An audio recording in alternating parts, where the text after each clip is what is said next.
से इवेंट करने पड़ रहे हैं, तो आप सोचिए पेपर लीक कितना बड़ा उद्योग है। और आप कहते हैं आवाज उठाना गलत है। आज मैंने बहुत हिम्मत की, जब मैं यहाँ आ रहा था तो तमाम टीचरों ने मुझे कहा कि आप लीडर ऑफ अपोजिशन के साथ देखेंगे।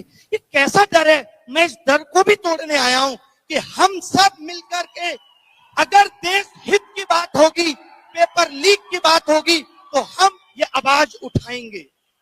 और बगावत किसको करनी है? ये हक की लड़ाई है तुमसे, और ये हम हक लेकर रहेंगे। आज आपने बात सिस्टम की क्या है सिस्टम? जो पेपर बना रहे हैं, जो पेपर पहुंचा रहे हैं, जिनकी निगरानी में पेपर हो रहा है और उसके बाद लीक हो जा रहा है, ये सभी तो सिस्टम है। और आप कह रहे हैं सिस्टम फेल हो गया। कहने का मतलब है कि तुम जिन लोगों को जिम्मेदारी दे रहे हो, वो जिम्मेदारी ठीक से निभा नहीं रहे, और तुम क्या कह देते हो? सिस्टम फेल हो गया। रेल अच्छी दौड़ रही है तो सरकार को श्रेय चाहिए। लीडर ऑफ अपोजिशन और हम जैसे शिक्षकों को अगर पेपर लीक पे ऐसे इवेंट करने पड़ रहे हैं, तो आप सोचिए पेपर लीक कितना बड़ा उद्योग है। दिस इज कॉल्ड असली पेपर लीक उद्योग चल रहा है भारत में। ऐसे ही एनटीए 500-500 करोड़ रुपए 4-4 साल में नहीं कमा ले रही। गलती तुम करो और पैसा हम देंगे तुम्हारी गलती सुधारने का। और फिर लोग कहते हैं शिक्षा मंत्री की क्या गलती है, सिस्टम में कमी है। शिक्षा मंत्री ने पेपर लीक नहीं किया तो शिक्षा मंत्री ने तो पेपर बनाया भी नहीं है, जरूरत ही नहीं है शिक्षा मंत्री की, सिस्टम ही रहने दीजिए। एक इंसान को भूख सिर्फ रोटी की नहीं है, उसकी पूरी आगे आने वाली पीढ़ी इस पेपर लीक से प्रभावित होगी। मैं भी हूं और सारे लोग एक बात कहना चाहूंगा, मैं मुझे बड़ा दुख है, आप लोग भी ऐसी चीजों का विरोध करिए जहां लोग ये कहते हैं कि पेपर लीक में राजनीति आ रही है। क्या पेपर लीक इस देश का राजनीतिक मुद्दा नहीं है? है ना भाई? तो क्या आप ये मानते हो कि पेपर लीक के लिए सत्ताधारी पार्टियां कभी आवाज उठाएंगी? नहीं, क्यों उठाएंगी? वो तो पैसा बना रही है इससे।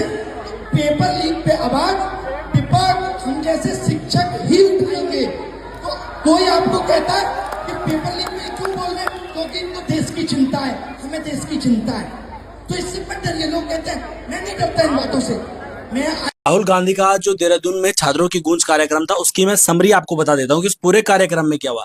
सबसे पहले राहुल गांधी स्टेज में आए, उन्होंने अमर मेहता, जिनकी कल पंडाल बनाते हुए मृत्यु हो गई थी, कांग्रेस कार्यकर्ता जो है, उनको श्रद्धांजलि अर्पित करी।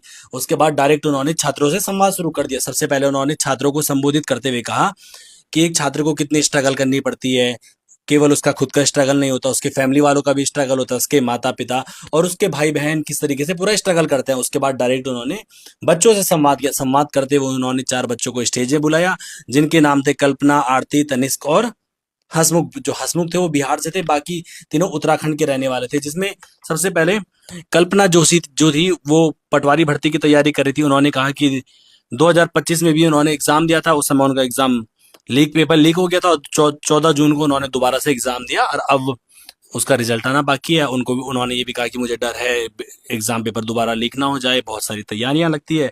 उसके बाद आरती ने बताया कि 2022 से 2023 के बीच 13 एग्जाम पेपर लीक हो गए, कितना मेंटली प्रेशर बच्चों पे रहता है।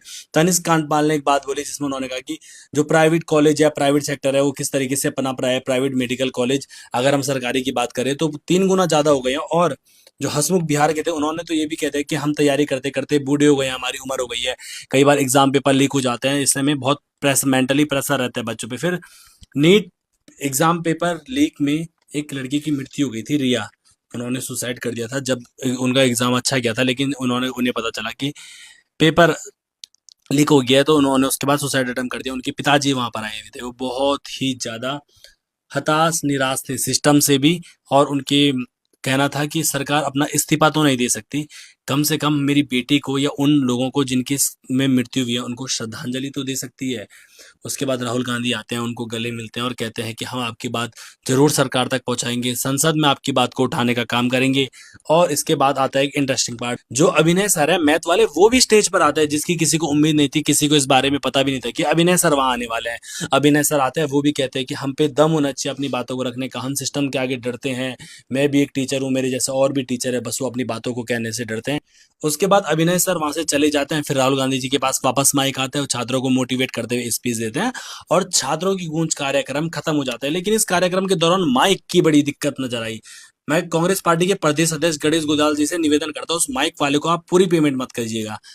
कितनी बार कार्यक्रम के बीच में माइक रुका, कई बार चेंज हुए, और स्टार्टिंग में कार्यक्रम के पहले राहुल गांधी का माइक भी थोड़ी देर के लिए बंद हो गया था।